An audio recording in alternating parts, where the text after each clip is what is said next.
to different divisions. I may ask one of them to chime in.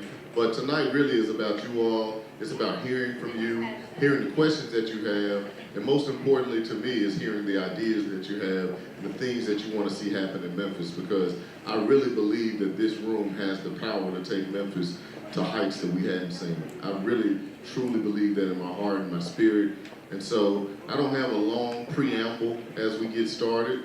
I want you to be thinking about the questions, but I do think it's important that for those of you that don't know me, some of you I know and I've been seeing for years. Some of you don't know me at all. So I just wanted to give you a little bit of context of who I am and what the person that I bring to the role. So aside from all of the policies and politics, like who am I? And I want you to know that I'm just a Memphis kid that loves the city. I grew up here, graduated from East High, grew up in Oak Haven.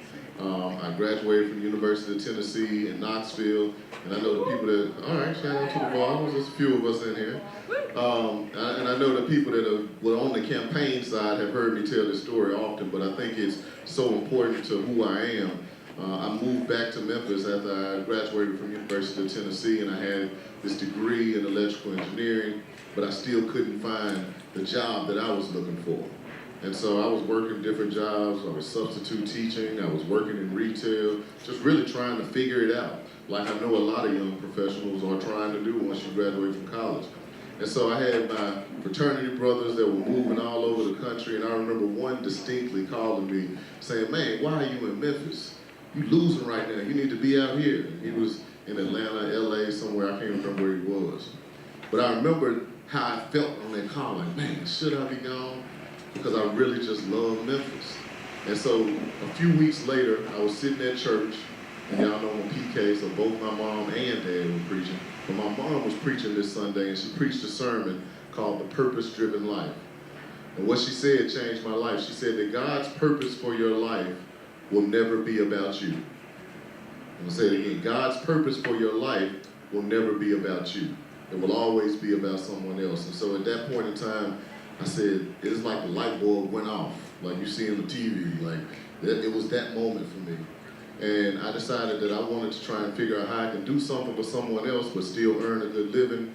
I knew where I lived in Oak Haven at that time. I had seen the neighborhood start to decline. I saw literally from the time that I was in kindergarten to where I was at that point in time, I saw more houses vacant, I saw more businesses leaving, and I decided that I wanted to rebuild neighborhoods in Memphis. I didn't really know what it meant, but I started researching online, like I may as well go back to school because I can't find a job, and I saw this thing at the University of Memphis that said community development. Didn't know what it meant, but it meant develop community.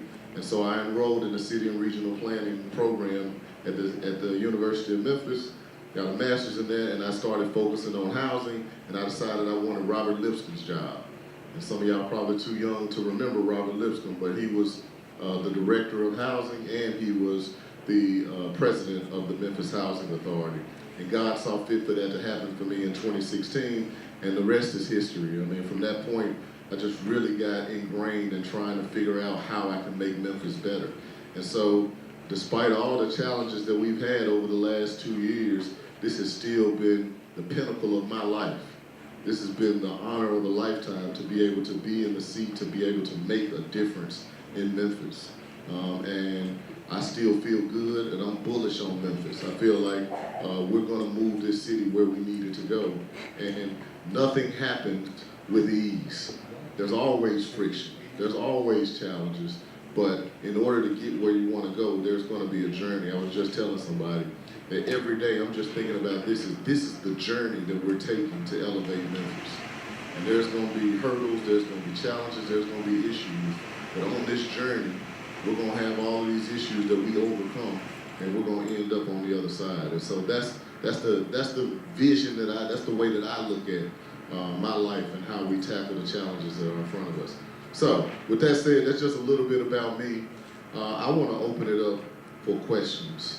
I know you all are going to ask a lot of different specific things. I think Lucy's going to come up, and she's going to start with a couple of them, and then we'll turn it over to the audience.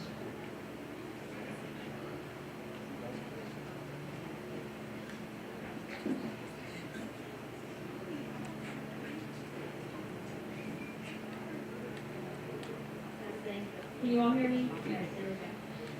All right, so Miriam, I ask you questions all the time. This time we have sourced questions from the young professionals who are in the room. Louder.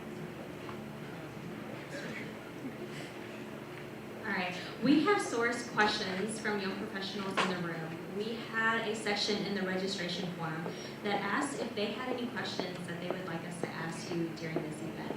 And so here are some summarized questions based on certain things that young professionals here in Memphis wanted to hear from you. First question is, what is your long-term vision for Memphis over the next several years? And what changes do you hope to see while preserving what already works? I mean, my long-term vision for Memphis is growth. I mean, our city has we had points over the past 10 years where we were starting to really see more businesses coming, more jobs and more opportunities. And then when the pandemic hit, it hit us really, really hard. Other cities recovered a little bit more quickly than we did in terms of jobs returning, more vibrancy in different spaces, and we are now starting to see some of it. And so for me, long term, what I want to see are more housing opportunities for people in Memphis, in the city of Memphis, in neighborhoods where we hadn't seen growth and development, areas like Whitehaven, South Memphis, North Memphis, where we know there is older housing stock, but there's also a lot of vacancy. So how can we fill in those vacant spaces and still have the people that were there during those down years when there wasn't as much opportunity? How can they still be in those neighborhoods and communities? How can we bring more economic vitality along those major corridors like Macklemore or Jackson or South Parkway or Park Avenue in Orange Mound or Elvis Presley in Whitehaven? You know, those things are really, really important, and in order to do that, we need more jobs in Memphis overall, because those are the things that are going to help people be able to buy homes. I want you all to be able to buy homes, and people that are a little bit younger than y'all. But one of the crises that we're seeing across the whole country is that there is limited housing product for entry-level home buyers. It's hard for people to be able to get into the market, and it's because we're not building enough of that product. And so I believe Memphis should be one of the cities where we're figuring out how to build those things, and all of that hinges upon us being able to recruit enough jobs to our economy to make sure that people want to stay and live here. That's actually a great transition to the next question, which is, why should young professionals and young families choose to build their future in Memphis? And what opportunities exist for them today? I think Memphis is a market where there are lower barriers of entry. The cost of living is relatively low compared to many cities.